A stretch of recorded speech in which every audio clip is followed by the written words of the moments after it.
My guest this evening was the lead singer of one of the most successful bands of the 1960s, scoring hit after hit and earning 6 consecutive gold records, including Young Girl, Lady Willpower, and Over You. On Sunday, October 16th, he'll be playing right here in Vineland at the Landis Theater. It's a thrill to welcome to the program the one and only Gary Puckett. Gary, thank you so much for taking the time to be on the show with us tonight. Hey, well, thanks for asking me on. I'm glad to be here. Well, there's been a lot of anticipation for this show. As you know, we had a little bit of a setback with Hurricane Irene, and yes, I know. Yeah, it was a mess here, but fortunately everything's getting situated and the show's rescheduled. So for those who've never had the chance to see you live before, can you tell us a little bit about what we can expect at your concert on the 16th? Well, everybody wants to hear Union Gap songs, so guess what? I'm going to give them what they want. We do all the hits and many more of the Union Gap recorded songs, and then every once in a while I'll take a left turn, and do something that's just a little outside the norm for me, but I kind of pick on things that are things from my musical growth, people like Roy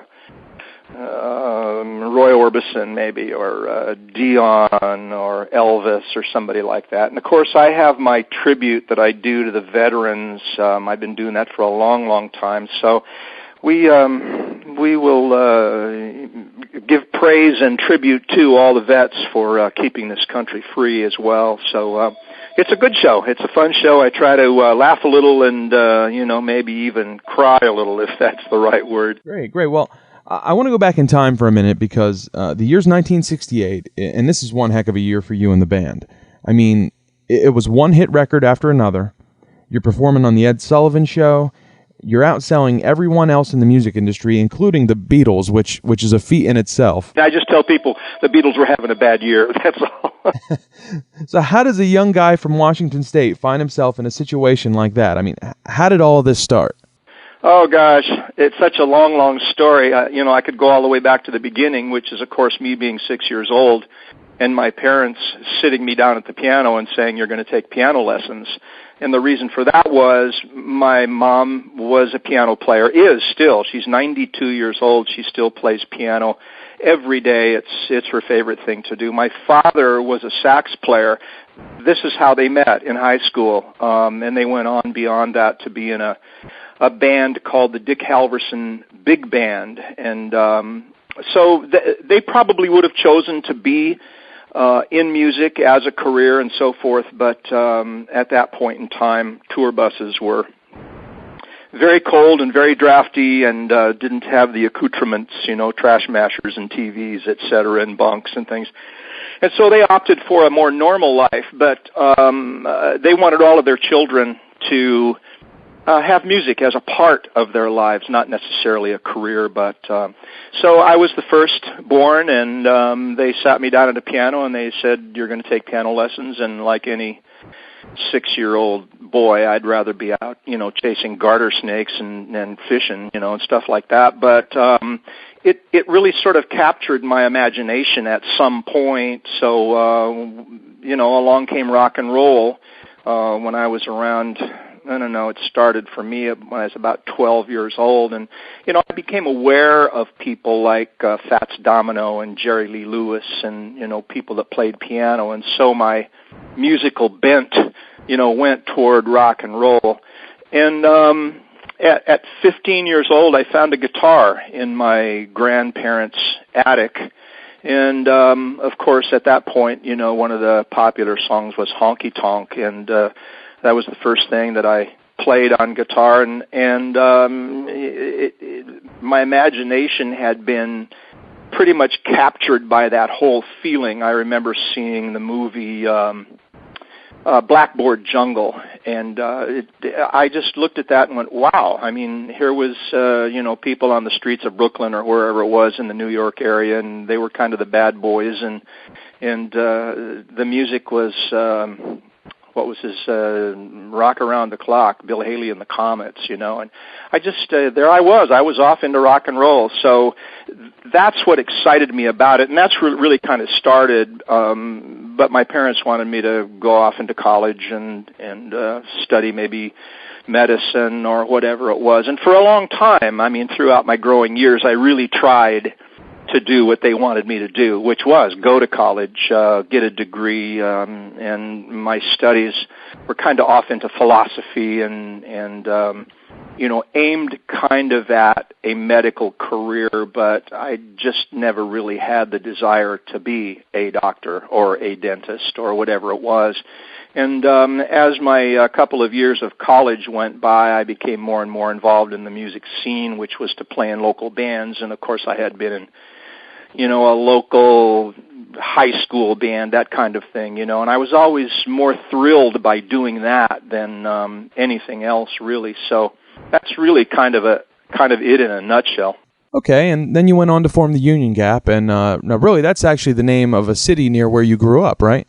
It is, yeah. I grew up in the Yakima Valley in Washington State, and Union Gap is in the southeast corner, I would call it, of the valley where the river and the railroad go through. And I think it was established in about 1883 or something like that. But south of Union Gap, there was a little fort called Fort Simcoe that was a cavalry installation. And so as a youngster, I kind of gained an interest in the Civil War period in time.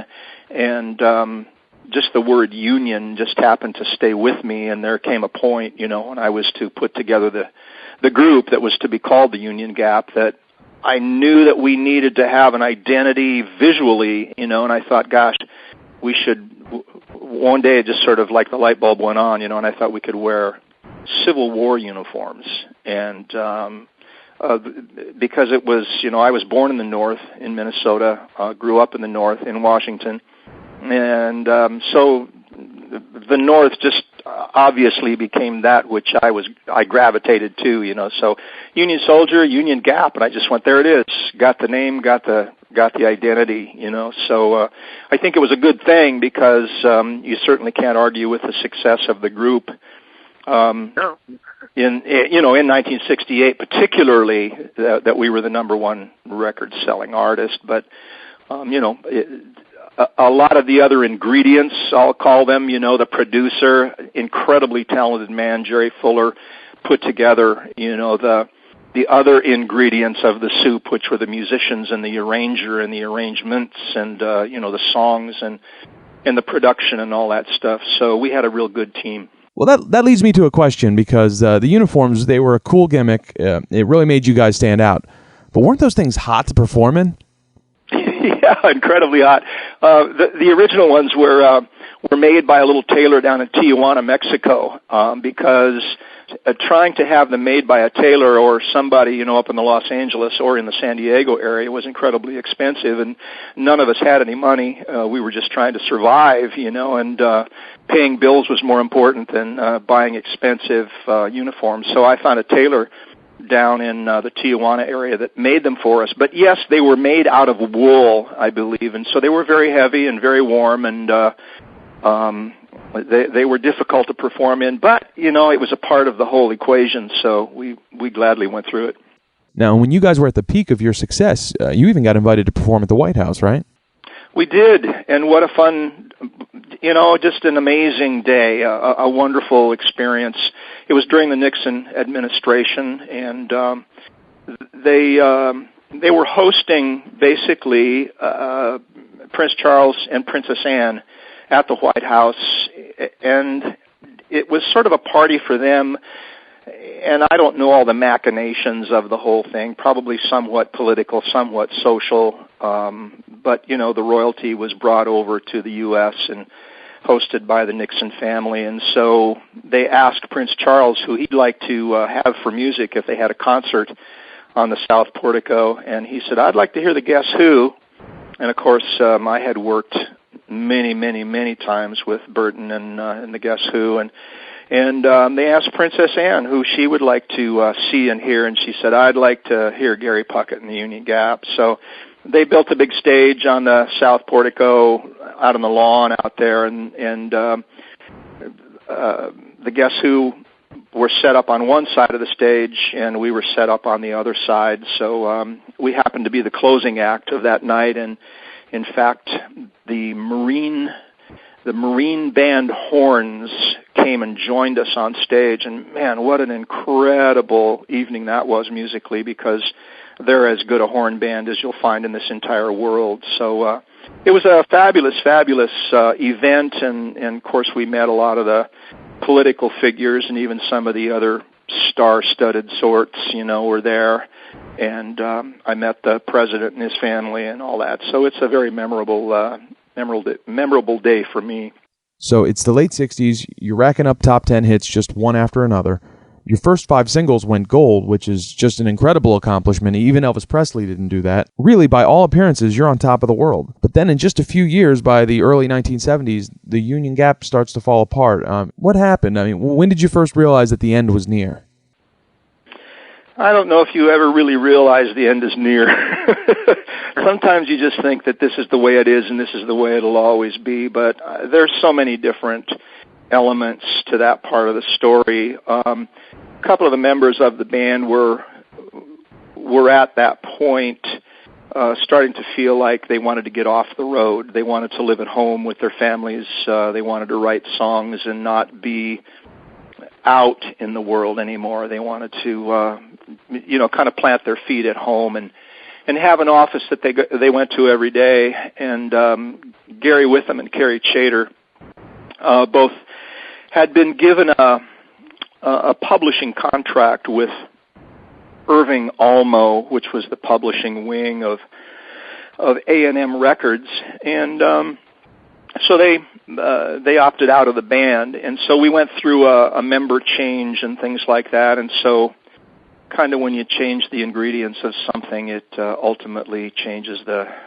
taste of the cake or whatever it is. So things just started to change, and of course the changing of the guard, so to speak, from the 60s to the 70s.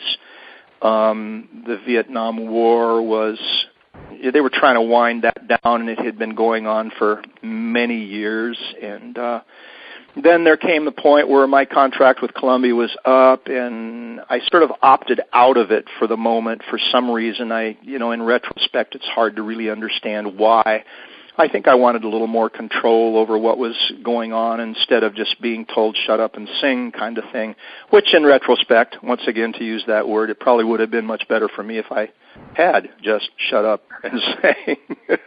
But so anyway, with all those different changes going on, when the 70s appeared, the 60s were really kind of booted in a sense, because it was a new decade and kind of a new generation in a way. The music was moving forward, technology was changing. Along came the sort of glitter rock thing that was I can't think of the right word. It sort of followed the British invasion thing, but glitter rock and disco came in, and I don't know, it just the music just changed. That's all it was. Well, the band broke up, and I know you took some time off and pursued other things, and then in the early 80s, you did something, that today it's common practice for these oldies revival acts to tour the country, and they're very successful, but you were really one of the pioneers in bringing these acts back, weren't you? Actually, yes, that is the truth. You're probably one of the first few that really mentions it on their own. I was a part of the very first Happy Together tour. There was a promoter in New York City that I had been working with a bit. Well, no, wait a minute. Let me get the story straight here.